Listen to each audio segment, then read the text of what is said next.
कृष्णं कृष्णं कमलपत्राक्षं पुण्यश्रवणकीर्तनं वासुदेवं जगद्योनिं नौमि नारायणं हरिं कृष्णाय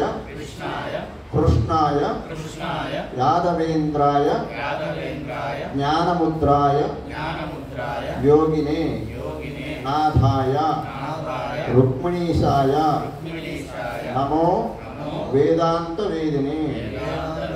ओम श्री कृष्ण परब्रह्मणे नमः। श्रीमद्भगवद्गीता प्रथमोऽध्यायः अर्जुन विषाद योगः। धृतराष्ट्र उवाच धर्मक्षेत्रे कुरुक्षेत्रे समवेता युत्सवः मामकाः पाण्डवाश्चैव किमकुर्वत संजय धर्मक्षेत्रे कुरुक्षेत्रे समवेता युत्सवः मामकाः पाण्डवाश्चैव किमकुर्वत संजय। ओम श्री कृष्ण परब्रह्मणे नमः। భగవద్గీత శ్రీమద్ భగవద్గీత అని ఉచ్చరించాలి. అందరికీ అనరాదు కాబట్టి భగవద్గీతను శ్రీ భగవద్గీతను అంటుంటారు. పరిపూర్ణమైనటువంటి ఆధ్యాత్మిక గ్రంథం ఏదైనా ఉంది మన వాంగ్మయంలో అంటే అది కేవలం భగవద్గీత మాత్రమే. 4 వేదాలను విభజించడానికి, వాటిలో ఉన్నటువంటి ధర్మాలు బోధించడానికి వ్యాస మహర్షి అవతరించారు. వారు రాసినటువంటి వేదాంత పురాణ ఇతిహాస గ్రంథాలన్నీ ఒకవైపు అయితే శ్రీమద్ భగవద్గీత ఒకవైపు. ఎందువల్ల అంటే వేదాలు విభజించిన వ్యాస మహర్షి. మరి వేదాలు అందరికీ చదవడానికి సాధ్యం కాదు. అట్లాగే పురాణాలు 18 రాసింది. ఈ 18 పురాణాలలో కూడా అన్నీ కొద్దిగా సంకోచాలతో కూడుకుని ఉంటాయి. అగ్ని పురాణం, అగ్నే సర్వస్వం అని చెప్తాడు ఆయన. దేవి భాగవతం, దేవి సర్వస్వం, దేవి నుండి అన్నీ వచ్చినాయి అంటాడు. ఇట్లా ఒక్కొక్క పురాణం చెప్పినప్పుడు ఆ పురాణ దేవతనే గొప్పగా చేసి చెప్తారు. మరి అది చదివే వాళ్ళకు 18 పురాణాలు చదివింది అనుకోండి, వాడు నాస్తికుడు అయిపోతాడు. ఎందుకు? సరైన గురువు లేకపోతే. ఒకవేళ సరైన గురువు దగ్గర కనుక అధ్యయనం చేస్తే వ్యాస మహర్షి 18 పురాణాలు ఎందుకు రచించాల్సి వచ్చింది, వాటిలో ఉన్న సామరస్యం ఏమిటి అనేది వివరించి మనకి చెప్తాడు. కాబట్టి భ్రమకు లోనయ్యే అవకాశం ఉండదు, సంశయాలు ఉదయించవు మన లోపల. లేదు అంటే ఏంటి, ఒకటే రాసిన వ్యక్తి ఒకటే, మరి ఇన్ని పురాణాల్లో ఇన్ని రకాలుగా రాస్తే నేను ఎవరిని ఉపాసించాలి, ఎవరు నాకు గతి అనేటువంటి డౌట్ వస్తుంది. అందుకని వ్యాస మహర్షి యొక్క వాంగ్మయం అంతా కూడా ఇదమిత్తంగా నిర్ణయిస్తూ సాక్షాత్తు శ్రీకృష్ణ భగవానుడే. మళ్ళీ ఎవరో చెప్తే ఋషి చెప్పిండు అనుకోండి, ఈయన వైష్ణవ ఋషి కాబట్టి విష్ణు గురించి చెప్పిడని, ఈయన శివభక్తుడు కాబట్టి శివుడి గురించి చెప్పిడని, ఇట్లా మళ్ళీ రకరకాలుగా అందులో అవకాశాలు, విభేదాలు వచ్చే అవకాశం ఉంది. వ్యాస మహర్షి కూడా గతంలో అలాగే ఎదురైంది. అందుకనే భాగవతము బ్రహ్మసూత్ర రచన చేసేటప్పుడు అక్కడ ఉన్నటువంటి ఋషులందరి యొక్క సలహాలను తీసుకొని వాళ్ళందరి యొక్క అనుజ్ఞ చేత, వాళ్ళందరి అంగీకారం చేతనే వాటిని రచించారు వ్యాస మహర్షి. అయినప్పటికీ కూడా మళ్ళీ అది కొద్దిగా సంశయాత్మకంగా, సందేహాత్మకంగా ఉంటాయి. వాటన్నిటినీ క్రోడీకరించి 4 వేదాల సారమే అనుకోండి, ఉపనిషత్తుల సారమే అనుకోండి, వీటన్నిటి సారంగా భగవద్గీతను మనకు సులభంగా ఎట్లా అంటే ఇక్షురసం. అందుకే స్వామి అనుకోకుండా చెరుకు రసాన్ని తెప్పించుకొని నైవేద్యం పెట్టించుకున్నాడు. ఈ అసలు రేపు అనుకున్నాం మన భగవద్గీత ప్రారంభం, కానీ స్వామి సంకల్పం ఈరోజే కావాలి. మాసము భాద్రపద మాసం. ఈ భాద్రపద మాసంలో భగవద్గీతను అధ్యయనం చేస్తే పితృదేవతలు తరిస్తారు. అందులో భాద్రపద మాసం అంత శుభకరం కాదు, శుభ కార్యాలకి అంటుంటారు.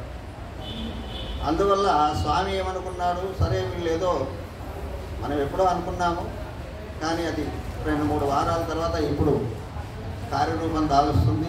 ఇది మన సంకల్పం కాదు, భగవత్ సంకల్పం. మనమే సంకల్పిస్తే కృష్ణాష్టమి తర్వాత శనివారం రోజు ప్రారంభం చేయాలి అనుకున్న ప్రకారం. అందులో పాపం ఏదో పిల్లలు తెలుసో తెలియకో నేర్చుకోవాలనుకుంటున్నారని ఒక మంచి వారాన్ని మన కోసం ఎంచుకొని, శుక్రవారము లక్ష్మీప్రదమైనటువంటి వారం, మంచి నక్షత్రాన్ని మన కోసం ఎంచుకొని, పుష్యమి నక్షత్రం ఈరోజు. పుష్యమి నక్షత్రం రోజు ఏ పని చేసినా కూడా అది దిగ్విజయంగా నిరాటంకంగా సఫలీకృతం అవుతుంది అని మనకు జ్యోతిష్ శాస్త్రం చెప్తుంది. ఒక వివాహం తప్ప అన్ని శుభకార్యాలు చేస్తాం. గృహప్రవేశం, వివాహం చేయాలి. అట్లాంటి శుభ సమయంలో సాక్షాత్ వెంకటేశ్వర స్వామి కృష్ణుడి యొక్క అపరావతారమే వెంకటేశ్వర స్వామి. శుక్రవారం అమ్మవారి సన్నిధిలో కూర్చోబెట్టుకొని మనకి భగవద్గీతను అమ్మ ఒడి. దేవాలయం అంటే ఏమిటని చెప్పాను గతంలో. గుడి అంటే భగవంతుడి ఒడి. మనం ఒళ్ళో కూర్చున్నామంటే దేవుడు ఒళ్ళో కూర్చున్నట్టుగా భావించాలి. మన తండ్రి ఒడిలో కూర్చున్నంత ఆనందాన్ని అనుభవించాలి. అట్లా ఈ భగవద్గీత ఎందుకు అధ్యయనం చేయాలి అంటే, కేవలం ఒక హిందువుల కోసమో ఉద్దేశించింది కాదు. పరిపూర్ణమైనటువంటి మానవ వ్యక్తిత్వ వికాస గ్రంథం ఇది. పర్సనాలిటీ డెవలప్మెంట్ అని ఎన్నో గ్రంథాలు, ఉపన్యాసాలు విదేశ వాళ్ళు చెప్తే మనకు గ్రేట్, మన కృష్ణుడు చెప్తే మనకి ఎక్కదు. మరి వాళ్ళు చెప్పిన దానికి ఆధారం ఏంటి? మన గ్రంథాలే. ఎలాంటి గొప్ప గొప్ప రచయితలు ఆంగ్లేయులు రచించినా కూడా మన భగవద్గీత, భారతం, రామాయణం వీటిని ఆదర్శంగా చేసుకొని వాళ్ళు రచించినారు. కాబట్టి పొరిగింటి పుల్లకూర అన్న సామెత ప్రకారం మన వాంగ్మయాన్ని, మన జ్ఞానాన్ని వాళ్ళ భాషలో చెప్తే ఇప్పుడు మనం ఇష్టంగా చదువుతున్నాం. కానీ 5000 సంవత్సరాలకు పూర్వమే శ్రీకృష్ణ భగవానుడు రాబోయేది కలియుగమని, మిగతా యుగాల్లో భగవంతుడి సేవ చేత, అర్చన చేత, యజ్ఞయాగాదుల చేత తరించిన యుగాలు మిగతాలు. కానీ కలియుగం అట్లా కాదు, కేవలం నామ సంకీర్తన చాలు. కలవు కేశవ కీర్తన అని చెప్తుంది శాస్త్రం. ఇక్కడ పెద్ద పెద్ద పండితులు అనుకునే వాళ్ళు కూడా భ్రమపడే అవకాశం ఉంటుంది. ఎవరు భ్రమపడతారు అంటే, పైన గ్రంథాలు చదువుకున్నాము. వేదవ్యాస మహర్షి యొక్క ఆంతర్యం అర్థమైన వాళ్ళు భ్రమపడరు, ప్రమాదాలకు లోనవరు. అలాంటి ఉత్తమమైనటువంటి జ్ఞానాన్ని మనకు అందించడానికి భగవంతుడు సరే కలవు కేశవ కీర్తన, కలియుగంలో నామ సంకీర్తన చేత మాత్రమే, ఇంకా యజ్ఞాలక్కర్లేదు, యాగాలక్కర్లేదు, దానాలక్కర్లేదు, తపస్సులక్కర్లేదు. ఇవన్నీ చేస్తే చేసుకోవచ్చు టైం ఉంటే. కానీ సులభమైనది ఏమిటి? అందరూ చేయగలే యజ్ఞాలు అందరూ చేయలేరు, యోగాలు అందరూ చేయలేరు, జ్ఞానం అందరికీ సాధ్యం కాదు, అర్చన అందరికీ సాధ్యం కాదు. నామం ఆ పసిపిల్ల కూడా చెప్పొచ్చు, జై శ్రీరామ్, అది జై శ్రీకృష్ణ. అంత సులభంగా చిన్న పిల్లలు మాట్లాడగలిగితే చాలు, వాళ్ళు భగవన్నామం చెబితే తరించవచ్చు అని ఎవరో నాలాంటి వాడు చెప్పలే. కృతయుగంలో ప్రహ్లాదుడు నిరూపించినాడు. నారాయణ అనే 4 అక్షరాలు, ఇంకే తపస్సులు యజ్ఞాలు చేయలే. 24 గంటలు నారాయణ నారాయణ నారాయణ. ఆ తర్వాత మనకి భక్త ధ్రువుడు కూడా కేవలం 12 అక్షరాల మంత్రాన్ని, ఓం నమో భగవతే వాసుదేవాయ అనేటువంటి ఒక మంత్రాన్ని ఆయన తపస్సులాగా చేసి స్మరించి భగవంతుడిని కిందికి దించాడు. ఆ తర్వాత వస్తే ఆంజనేయ స్వామి, నవవ్యాకరణ పండితుడు, ఆయనకు తెలియని శాస్త్రం లేదు. అయినప్పటికీ కూడా శ్రీరామ 3 అక్షరాలు. కలియుగం వాళ్ళకు బతకం ఎక్కువ. 4 అక్షరాల మంత్రం పలుకుతారో పలకరో 12 అక్షరాల మంత్రం అంటే ఇంకా కష్టమవుతుంది అని ఆంజనేయ స్వామి ఇంకా కొద్దిగా జ్ఞాని కాబట్టి 3 అక్షరాలు శ్రీరామ చాలుకుంటారా అని చెప్పి చెప్పారు. హనుమంతుడి చరిత్ర అంతా చదివితే మనకి ఇంకా అంతకంటే గొప్పగా ఆయన చేసిన తపస్సు ఏం కనబడదు. కేవలం శ్రీరామనామమే ఆయన జపము, యాగము, యోగము అన్ని ధ్యానం. అందుకనే ఏ దేవుణ్ణి పూజించాలి,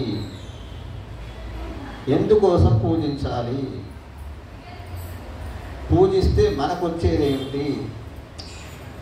అందరూ జాబ్ చేసే వాళ్ళే కదా ఇక్కడ ఉన్నది.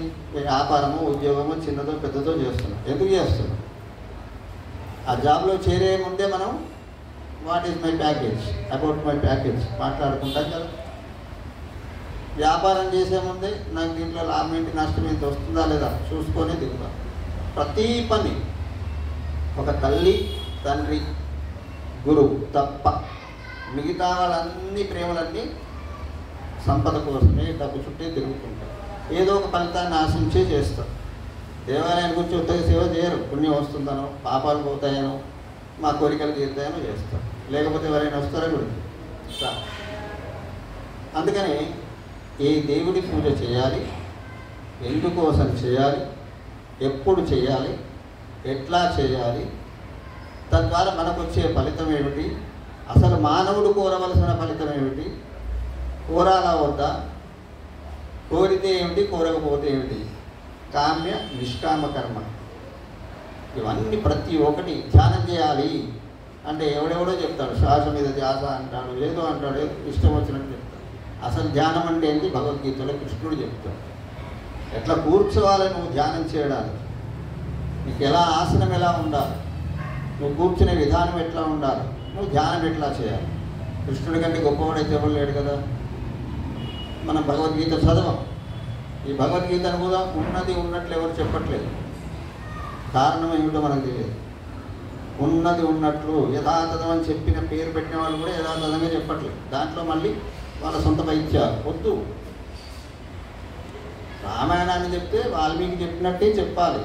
దాంట్లో లేని ఉన్నది తీసేసి లేని జోడించకూడదు. మహాభారతం వ్యాసుడు చెప్పినట్టే, భాగవతం శుకయోగి చెప్పినట్టే ఉండాలి. అదే భగవద్గీత చెప్తే కృష్ణుడు ఏం చెప్పాడో అక్షరానికి అక్షరం అదే చెప్పితే అది యథాతథం.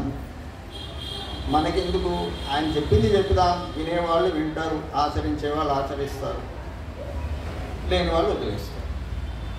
అంతేగాని ఏదో చాలామంది రావాలని ఎవరి వాళ్ళకి ఇష్టమైనవి వీళ్ళకి ఇష్టమైనవి చెప్తూ ఎవరిని ఇంప్రెస్ చేయడానికి కాదు భగవద్గీత.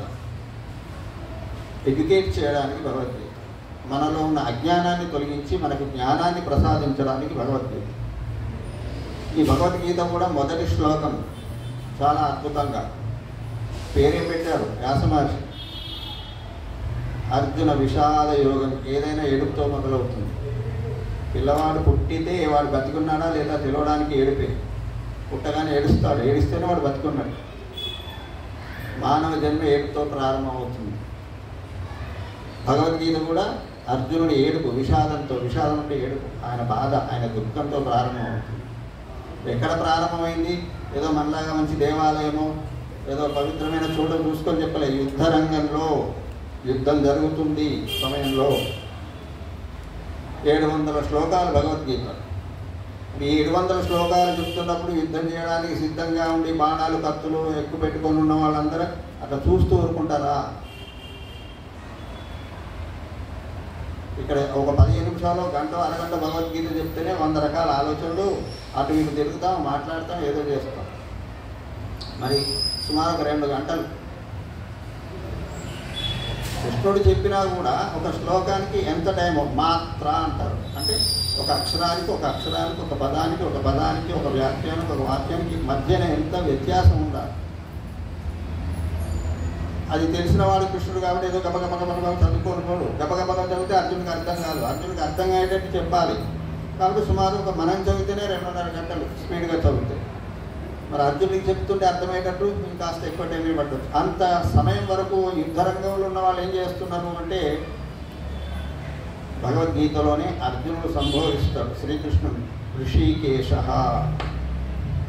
ఋషికేశ అంటే ఇంద్రియాలన్నింటికీ అధిపతి అయినవాడా. ఎవరి ఇంద్రియాలు?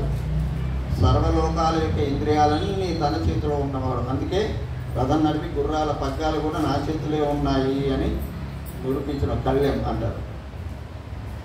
అట్లా శ్రీకృష్ణ భగవానుడు అర్జునుడికి సారథి, అదే అర్జునుడిని శిష్యునిగా చేసుకొని యుద్ధరంగంలో భగవద్గీతను బోధిస్తాడు. ఆ భగవద్గీతలో సమగ్రమైనటువంటి జ్ఞానం, ఒకసారి భగవద్గీతను చదివితే చాలు, ఇంకా మళ్ళీ ఇంకొక గ్రంథంతో పని లేదు. అందుకే గీతా మహాత్మ్యంలో చెప్తారు సర్వశాస్త్రమయీ గీత అంటే, గీత అంటే సర్వశాస్త్రాల సారం, సర్వదేవమయో హరి అని. అధ్యాయం అర్జున విషాదయోగంతో ప్రారంభమైంది.